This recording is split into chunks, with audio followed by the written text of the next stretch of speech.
Hello, welcome to Savitri Sunita vlogs. ಇವತ್ತು ಅಕ್ಷಯ ತೃತೀಯ and ಹಾಗೆ ಬಸವ ಜಯಂತಿನೂ ಕೂಡ. ಸೊ ಬಸವ ಜಯಂತಿ ದಿನ ನಮ್ಮ ಮನೆಯಲ್ಲಿ ನಾವು ಆಕಳುಗಳ ಪೂಜೆಯನ್ನು ಮಾಡ್ತೀವಿ. ಯಾಕಂತಂದರೆ ನಾವು ರೈತರು. ಸೊ ಮುಂಚೆ ಎಲ್ಲ ರೈತರ ಕೆಲಸ ಮನೆಯಲ್ಲಿ ಎತ್ತುಗಳು ಆ್ಯಂಡ್ ಆಕಳುಗಳು ಇದ್ದರೆ ರೈತರ ಕೆಲಸ ನಡೀತಾ ಇತ್ತು. ಸೊ ಹೀಗಾಗಿ ಬಸವ ಜಯಂತಿ ದಿನ ಮನೆಯಲ್ಲಿ ಎತ್ತುಗಳು ಆಮೇಲೆ ಆಕಳುಗಳು ಇದ್ದರೆ ಅವುಗಳನ್ನು ಪೂಜೆಯನ್ನು ಮಾಡಿ ಈ ಥರ ಬಣ್ಣವನ್ನು ಹಚ್ಚಿ ಪೂಜೆಯನ್ನು ಮಾಡ್ತಾ ಇದ್ವಿ.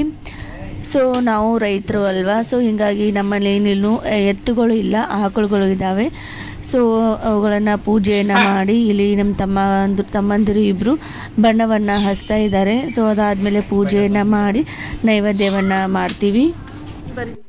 ಆ್ಯಂಡ್ ಹಾಗೇನೆ ಇವತ್ತು ಅಕ್ಷಯ ತೃತೀಯ ಅಲ್ವಾ, ಸೊ ಇವತ್ತು ಬಂಗಾರ ತಗೊಳ್ಳೋದು ಅದಕ್ಕೆ.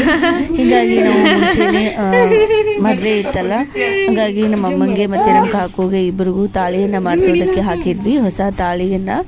ಸೊ ಇವತ್ತು ಅಕ್ಷಯ ತೃತೀಯ ಇರೋ ಕಾರಣದಿಂದ ಇವತ್ತನೇ ತಾಳಿಯನ್ನು ತೊಗೊಂಡು ಬಂದಿದ್ವಿ. ಸೊ ದೇವರ ಮುಂದೆ ನಮ್ಮ ಅಪ್ಪಾಜಿ ನಮ್ಮ ಅಮ್ಮಂಗೆ ತಾಳಿಯನ್ನು ಹಾಕಿದ್ರು, ಅದ್ರ ಜೊತೆಗೆ ನಮ್ಮ ಕಾಕಾನು ನಮ್ಮ ಕಾಕುಗೆ ತಾಳಿಯನ್ನು ಹಾಕಿದ್ರು.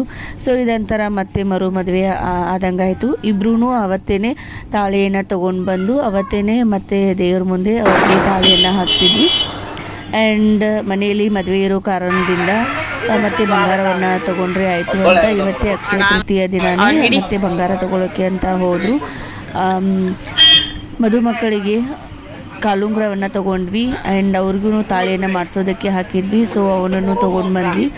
ಆಲ್ರೆಡಿ ಮುಂಚೆನೇ ಬಂಗಾರವನ್ನು ತೊಗೊಂಡಿದ್ವಿ. ಸೊ ಇವತ್ತು ಅಕ್ಷಯ ತೃತೀಯ ಒಳ್ಳೆಯ ದಿನ ಇದೆ ಅಂತ ಹೇಳಿ ಮತ್ತು ಅವ್ರಿಗೂ ತಾಳಿ ಮತ್ತು ಕಾಲುಂಗ್ರವನ್ನು ತೊಗೊಂಡು ಬರೋದಕ್ಕೆ ಹೋಗಿದ್ವಿ. ಸೊ ಇವೆರಡು ಮದುಮಕ್ಕಳಿಗೆ ಮಾಡಿಸಿರುವಂತಹ ತಾಳಿ, ಅದ್ರ ಜೊತೆಗೆ ಅವ್ರಿಗೆ ಕಾಲುಂಗ್ರ ಆಮೇಲೆ ಕಾಲು ಚೈನು ಇವುಗಳನ್ನೆಲ್ಲನೂ ತೊಗೊಂಡ್ವಿ. ಆ್ಯಂಡ್ ಮನೆಗೆ ಒಂದು ಹೊಸ ಗ್ಯಾಸ್ ಬೇಕಾಗಿತ್ತು. ಮನೆಯಲ್ಲಿರೋ ಗ್ಯಾಸು ಸ್ವಲ್ಪ ಡ್ಯಾಮೇಜ್ ಆಗಿತ್ತು. ಸೊ ಇವತ್ತು ದಿನ ಚೆನ್ನಾಗಿದೆ ಅಂತ ಹೇಳಿ ಹೊಸ ಗ್ಯಾಸನ್ನು ಕೂಡ ತೊಗೊಂಡು ಬಂದ್ವಿ. ಆಮೇಲೆ ನನ್ನ ಮಗನಿಗೆ ಕಾಲು ಚೈನನ್ನು ತೊಗೊಂಡು ಬಂದರು ನಮ್ಮಮ್ಮ. ಅವನಿಗೆ ಮುಂಚೆ ಇರೋದು ಸ್ವಲ್ಪ ಸಣ್ಣ ಆಗ್ತಾ ಇತ್ತು, ಇವಾಗ ಅವನು ಬೆಳೀತಾ ಇದ್ದಾನೆಲ್ಲ. ಸೊ ಹೀಗಾಗಿ ಅವನಿಗೆ ಸ್ವಲ್ಪ ದೊಡ್ಡ ಸೈಜ್ದು ಕಾಲು ಚೈನ್ ಬೇಕಾಗಿತ್ತು. ಅಕ್ಷಯ ತೃತೀಯ ದಿನವೇ ಅವನಿಗೂ ನಾವು ಕಾಲು ಚೈನನ್ನು ತೊಗೊಂಡು ಬಂದ್ವಿ. ಅವನು ಫುಲ್ ಖುಷಿಯಾಗಿ ಹಾಕೊಳ್ತಾ ಇದ್ದ. ಅವ್ನು ಟಚ್ ಮಾಡಿದ್ರೇ ಸುಮ್ಮನೆ ಚೀರೋದು ಅದು ಮಾಡೋದು ಇದು ಮಾಡೋದು ಮಾಡ್ತಿರ್ತಾನೆ. ಬಟ್ ಇವಾಗ ಹೊಸ ಕಾಲು ಗೆಜ್ಜೆ ಹಾಕೋತಾ ಇದ್ದಾನೆ ಅಂತ ಹೇಳಿ ಏನೂ ಆ್ಯಕ್ಟಿವಿಟೀಸೇ ಇರಲಿಲ್ಲ. ಫುಲ್ ಖುಷಿಯಾಗಿ ಎಕ್ಸೈಟ್ಮೆಂಟ್ ಆಗಿ ಕಾಲು ಗೆಜ್ಜೆನೇ ನೋಡ್ತಾ ಕುಂತಿದ್ದ. ಆಮೇಲೆ ಇದು ಬಾಸಿಂಗ ಬುಟ್ಟಿ. ಮದುಮಕ್ಕಳಿಗೆ ನಾವು ಬಾಸಿಂಗವನ್ನು ತೊಗೊಂಡು ಬರ್ತೀವಿ ಅಲ್ಲ, ಸೊ ಆ ಒಂದು ಬಾಸಿಂಗವನ್ನು ಈ ಒಂದು ಬುಟ್ಟಿಯಲ್ಲಿ ಇಟ್ಕೊಂಡು ಬರ್ಬೇಕಂತೆ. ಆಯರಿ ಸಂತಿ ಮಾತು ಮಾಡ್ಕೊಂಬಂದ್ರಿ. ಎಷ್ಟು ಜನಕ್ಕರ ಆಯರಿ ಮಾಡತ್ತಾರೇವ? ನೀವ ಮಾಡತ್ತಾರ ಮದಿ ಮತ್ತೆ ಮಾಡತ್ತಾರ? ನಮ್ಮ ಅಮ್ಮ ಕಾರ್ ಒಳಗೆ ಹೋಗುದು, ಕಾರಿಂದ ಬರುದು, ಕಾರ್ ಒಳಗೆ ಬರುದು, ಅರಿವಿ ಸಂತಿ ಮಾಡೋದು ಬರೋದು, ಕಾರಲ್ಲಿ ಶಾಪಿಂಗ್ ಮಾಡೋದು.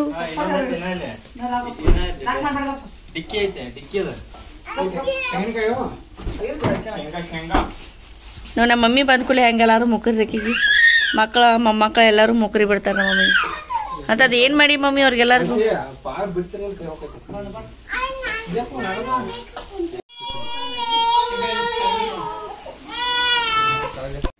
ಇವತ್ತು ಬಸವ ಜಯಂತಿ ಇರೋ ಕಾರಣದಿಂದ ಇಲ್ಲೇ ನಮ್ಮ ಮನೆ ಹತ್ರ ಒಂದು ಬಸವಣ್ಣ ಟೆಂಪಲ್ ಇದೆ. ಸೊ ಅಲ್ಲಿ ಪ್ರತಿ ವರ್ಷವೂ ನಾವು ಜಾತ್ರೆಯನ್ನು ಮಾಡ್ತೀವಿ. ದೊಡ್ಡ ಜಾತ್ರೆ ಏನಲ್ಲ, ಬಟ್ ನಮ್ಮ ತೋಟದಲ್ಲಿ ಇರೋರು ಎಲ್ಲರೂ ಸೇರಿಕೊಂಡು ಒಂದು ಜಾತ್ರೆಯನ್ನು ಪೂರ್ತಿ ಸಂಭ್ರಮ ಸಡಗರದಿಂದ ಮಾಡ್ತೀವಿ. ಸೊ ಹೀಗಾಗಿ ಎಲ್ಲರೂ ಅಲ್ಲಿ ಬಸವಣ್ಣ ದೇವರ ಗುಡಿಯಲ್ಲಿ ಸೇರ್ಕೊಂಡಿದ್ದೀವಿ ಜಾತ್ರೆಯನ್ನು ಮಾಡೋದಕ್ಕೆ ಅಂತ ಹೇಳಿ. ಸೊ ಜಾತ್ರೆಯನ್ನು ಮಾಡಿ ಆಮೇಲೆ ಅದ್ರ ಜೊತೆಗೆ ಅಲ್ಲಿ ಅನ್ನಪ್ರಸಾದ ಇರುತ್ತೆ. ಸೊ ಅನ್ನಪ್ರಸಾದ ಮಾಡಿ ಮನೆಗೆ ಬಂದ್ವಿ.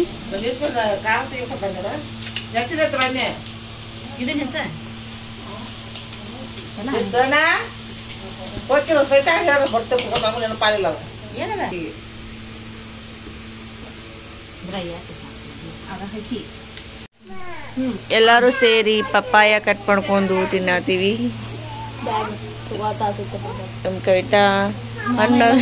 ನಮ್ ಕವಿತಾ ಹಣ್ಣು ಅಂದ್ರ ಸಾಯ್ತಾಳೆ ಕೊಟ್ಟ.